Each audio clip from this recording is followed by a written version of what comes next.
हम ही को कातिल कहेगी दुनिया, हमारा ही कत्लेआम होगा। हम ही कुएं खोदते फिरेंगे, हम ही पे पानी हराम होगा। सभापति महोदय, सन 1947 में दिल्ली की जामा मस्जिद की तारीखी सीढ़ियों पर खड़े होकर के भारत रत्न मौलाना अबुल कलाम आजाद साहब ने कहा था कि मुसलमानों कहां जा रहे हो, यह है तुम्हारा मुल्क, यहां तुम्हारे आबाओ अजदाद की कब्रें हैं। उस वक्त मौलाना आजाद की ये सदाएं सुन करके लोगों ने अपने सरों की गठरियां उतार करके रख दी थी। आज उसी दिल्ली में मौजूद देश की संसद में एक बिल आया है जो हमसे उसी जामा मस्जिद की सीढ़ियों के सबूत मांगेगा, जो उन्हीं सीढ़ियों के पास अपनी कब्र में सोए हुए मौलाना आजाद को फिर से कब्र से सदा देनी पड़ेगी कि ये जो कब्र है वो मेरी कब्र है, ये किसी सरकार की जागीर नहीं है। सभापति महोदय, मैं जहां खड़ा हूं इसी संसद भवन के सामने सड़क के उस पार अपनी कब्र में सोए हुए भारत के पूर्व राष्ट्रपति फखरुद्दीन अली अहमद की कब्र है। शायद अब उस कब्र से भी सदाएं आए कि ये कब्र मेरी कब्र है, ये सरकार की जागीर नहीं है। सभापति महोदय, मैं वक्फ कानूनों में किए जा रहे संविधान विरोधी बदलावों के खिलाफ बोलने के लिए खड़ा हुआ हूं। संविधान का आर्टिकल 14 हो, 29 हो, 30 हो, चीख चीख कर कहता है कि देश में सब बराबर के हकदार हैं। आर्टिकल 26 कहता है कि सबको अपने अपने मजहबी कामों के लिए मंदिर, मस्जिद, गिरजाघर, गुरुद्वारों का निर्माण करने का हक है और उसका रखरखाव का भी हक है। लेकिन डॉक्टर बाबा साहब अंबेडकर के संविधान को हर दिन कुचलने वाली ये सरकार देश के मुसलमानों से नफरत में इतनी अंधी हो गई है कि खुलेआम देश की संसद में देश सरकार के माइनॉरिटी मिनिस्टर साहब और होम मिनिस्टर साहब झूठ बोलते हैं और देश को गुमराह करते हैं, झूठ शब्द असत्य बोलते हैं। सरकार ने इस बिल का नाम उम्मीद रखा है। मंत्री जी कल से इसे देश के मुसलमानों के लिए नई उम्मीद बता रहे हैं। नहीं मंत्री जी, न तो यह बिल मुसलमानों के लिए नई उम्मीद है और न ही उम्मीद की नई किरण। सभापति महोदय, भाजपा ने पूरे देश में वक्फ के नाम पर कई सारे झूठ फैलाए हैं। आइए आज उनकी सच्चाई पर बात करते हैं। वक्फ ट्रिब्यूनल को संसदीय शब्द ऐसे बताया जाता है जैसे वक्फ ट्रिब्यूनल कोई मजहबी खाप पंचायत हो। सभापति महोदय, जबकि सच्चाई यह है कि वक्फ ट्रिब्यूनल भी तो सरकारी न्यायिक विभाग है जिसमें सरकार द्वारा नियुक्त जज होते हैं, जिसमें प्रशासनिक अधिकारी होते हैं, कहीं ऊपर से थोड़ी आ गए। सभापति महोदय, देश के गृह मंत्री जी ने इसी सदन में कहा कि वक्फ ट्रिब्यूनल के फैसले के खिलाफ कोई कोर्ट नहीं जा सकता, जबकि सच यह है कि वक्फ एक्ट 1995 की धारा 83(9) के तहत हाई कोर्ट वक्फ ट्रिब्यूनल के फैसले की न सिर्फ समीक्षा कर सकता है बल्कि उसे बदल भी सकता है। सच तो यह है कि वक्फ बोर्ड खुद अपनी जमीनों के लिए कई सारी कोर्ट में मुकदमे लड़ रहा है।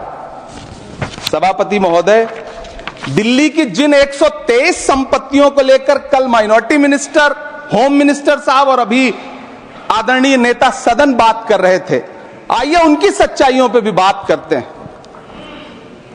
1911 में जब अंग्रेजी हुकूमत ने कोलकाता के बजाय दिल्ली को राजधानी बनाने का फैसला किया तो रायसीना हिल्स के चारों तरफ जो मुसलमानों की ढेर सारी जमीनें थी उनको एक्वायर किया गया और लुटियन को इसकी तामीर की जिम्मेदारी सौंपी गई। सेंट्रल विस्टा की तरह लुटियन जोन का मेगा प्लान तैयार हुआ, लेकिन उस वक्त के मुसलमानों ने उस वक्त की अंग्रेजी हुकूमत से अपनी इबादत गाहों को बचाने के लिए लड़ाई लड़ी। मामला ब्रिटिश गवर्नमेंट तक पहुंचा। तब यह तय हुआ कि वो जो धार्मिक स्थल हैं उन्हें जस का तस रहने दिया जाएगा। इंडिया गेट के बगल वाली मस्जिद हो, जाब्तागंज, सुनहरी बाग मस्जिद हो, पार्लियामेंट रोड वाली मस्जिद हो, ऐसी 123 संपत्तियों के मैनेजमेंट के लिए 1913 में मुसलमान वक्फ वैलिडेशन एक्ट बना और उसके बाद एक नया शहर बसाया गया जिसे लुटियंस जोन का नाम दिया गया। फिर 1943-45 के बीच एक और समझौता हुआ आजादी से पहले उसके तहत काफी सारी वक्फ जायदादों को सुन्नी मजलिस औकाफ बनाकर उसके अंडर किया गया ताकि उसकी देखरेख की जा सके। गृह मंत्री जी 2 दिन से सदन में जो बात कह रहे हैं वो दरअसल 123 संपत्तियां उसी सुन्नी मजलिस औकाफ के तहत आती है। सभापति महोदय, आजाद भारत आजाद हुआ।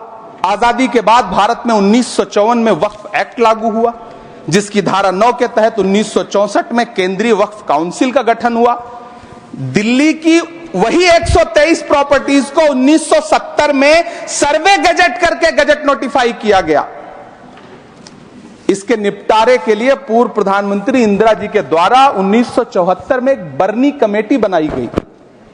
बर्नी कमेटी ने 1976 में इन 123 संपत्तियों को दिल्ली वक्फ बोर्ड की संपत्ति होने की रिपोर्ट सौंपी। उस रिपोर्ट के आधार पर 1984 में कांग्रेस सरकार ने उन 123 प्रॉपर्टीज को दिल्ली वक्फ बोर्ड को सौंपने का फैसला किया, जिसके खिलाफ विश्व हिंदू परिषद कोर्ट गई। मामला 2011 तक पेंडिंग रहा। फिर 2011 में कोर्ट ने सरकार को आदेशित किया कि इसका निपटारा करो। तब 2013 में तत्कालीन यूपीए सरकार ने दिल्ली की उन्हीं 123 जायदादों को बर्नी कमेटी की सिफारिशों के मुताबिक वक्फ बोर्ड के हवाले किया। यही वो प्रॉपर्टीज हैं जिनके नाम से गृह मंत्री जी कल से कांग्रेस को कोस रहे हैं। फिर आई 2014 में भाजपा की सरकार, जो तब से इन जमीनों को हड़पने की साजिश कर रही है। जिस बिल को मुसलमानों के हुकूक की हिफाजत करने वाला बिल बताया जा रहा है, उसी को पेश करने के लिए और उस पर बात करने के लिए लोकसभा में भाजपा सरकार के पास एक भी मुस्लिम सांसद नहीं है। जिस वक्त, मैं लोकसभा कह रहा हूं, सुना करिए, जिस वक्फ बिल को मुस्लिम महिलाओं को हक दिलाने वाला बताया जा रहा है, उसे संसद में पेश करने वाली पार्टी के पास न तो राज्यसभा में, न लोकसभा में, न देश की किसी विधानसभा में एक भी मुस्लिम महिला सदस्य नहीं। कल किरण रिजिजू जी कह रहे थे कि रेलवे की जमीनें देश की जमीनें हैं, डिफेंस की जमीनें देश की जमीनें हैं। हां मंत्री जी, हैं, बिल्कुल हैं। ये जो वक्फ की जमीनें हैं, ये हमारे पुरखों ने धार्मिक कामों के लिए डोनेट किया है। तो हम भी तो इसी देश के नागरिक हैं, हम भी तो इसी देश के बेटे हैं। तो वक्फ की जमीनें भी तो इसी देश की जमीनें हैं, उनको पराया क्यों बोलते हैं आप? सभापति महोदय, अशफाकुल्लाह खान जब फैजाबाद की जेल में फांसी के फंदे पर झूल रहे थे तो इसी देश की जमीन के लिए झूल रहे थे ना। सभापति महोदय, अंडमान की जेल में काला पानी की सजा काटकर अपनी जान देने वाले मौलाना फजले हक खैराबादी हो या शेर खान अफरीदी हो, वो भी तो इसी जमीन के लिए अपनी जान दे रहे थे ना। सभापति महोदय, पाकिस्तान के खिलाफ लड़ते हुए अपनी जान देने वाले महावीर चक्र विजेता ब्रिगेडियर उस्मान हो या पाकिस्तान के पैटर्न टैंक उड़ाने वाला परमवीर चक्र विजेता वीर अब्दुल हमीद हो, वो भी तो इसी जमीन के लिए अपनी जान दे रहा था ना। और मंत्री जी, मैं इस सदन में अलग ऐलान ये कहता हूं कि जब भी इस देश की जमीन को लहू की जरूरत होगी, आपसे 2 कदम आगे इमरान खड़ा मिलेगा, ये मैं आपसे यकीन दिलाते हुए कह रहा हूं। सभापति महोदय, मैं सरकार से कहना चाहता हूं, हमसे हमारी इबादत गाहें तो मत छीनिए ना, हमारे घरों पे बुलडोजर तो मत चलाइए ना, हमारी कब्रों में तो हमें सुकून से सोने दीजिए ना। सभापति महोदय, माइनॉरिटी मिनिस्ट्री का बजट कट करके, मुस्लिम बच्चों की स्कॉलरशिप बंद करके अब सरकार कह रही है कि हम वक्फ की आमदनी से गरीब मुसलमानों का भला करेंगे। गुजरात की बेटी बिल्किस के बलात्कारियों की रिहाई के बाद उन्हें माला पहनाने वाली लोगों के नेता ये कह रहे हैं कि यह बिल मुस्लिम महिलाओं को उनका हक दिलाएगा। धन्यवाद मोदी जी, क्या बढ़िया सौगातें मोदी दे रहे हैं आप। पहले हमें गुजराते मोदी दिया, आप सौगाते मोदी दे रहे हैं।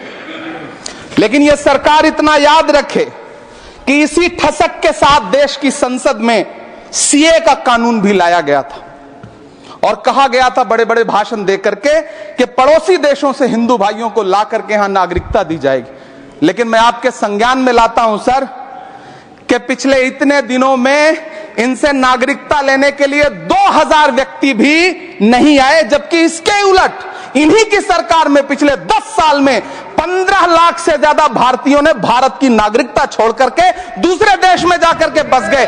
यह हुआ उस कानून का अंजाम। सभापति महोदय, इसी तरह की जिद के साथ किसानों के खिलाफ भी कानून लाए गए थे। जिस तरह आज वक्फ के फायदे गिनाए जा रहे हैं, उसी तरह से किसानों को भी कृषि कानूनों के फायदे गिनाए गए थे। लेकिन अंजाम क्या हुआ? 700 किसानों की शहादत लेने के बाद सरकार को अन्नदाता किसानों के सामने घुटने टेकने पड़े और कृषि कानून वापस लेने पड़े। जिल्ले इलाही, जमहूरियत जो है वो नफरत और ठसक से नहीं चलती है, अकड़ से नहीं चलती है, उसमें सबकी हिस्सेदारी जरूरी है। कल देश के माइनॉरिटी मिनिस्टर ने लोकसभा में खड़े होकर एक शेर सुनाया था कि मुझसे कोई बदगुमान न हो, तो मैं उन्हें एक शेर सुनाना चाहता हूं कि मैं आज जद पे हूं तो इतना खुशगुमान न हो, मैं आज जद पे हूं तो इतना खुशगुमान न हो, चराग सबके बुझेंगे हवा किसी की नहीं। नीतीश कुमार जी हो, चंद्रबाबू नायडू जी हो, चिराग पासवान जी हो, जयंत चौधरी जी हो, देवे गौड़ा जी हो, जीतन राम मांझी जी हो, सबको समझना पड़ेगा कि जब जंगल में आग लगती है तो न वो बरगद बचते हैं जो हवा को आंधी में तब्दील करते हैं, न वो बांस बचते हैं जो आपसी रगड़ से चिंगारी पैदा करते हैं।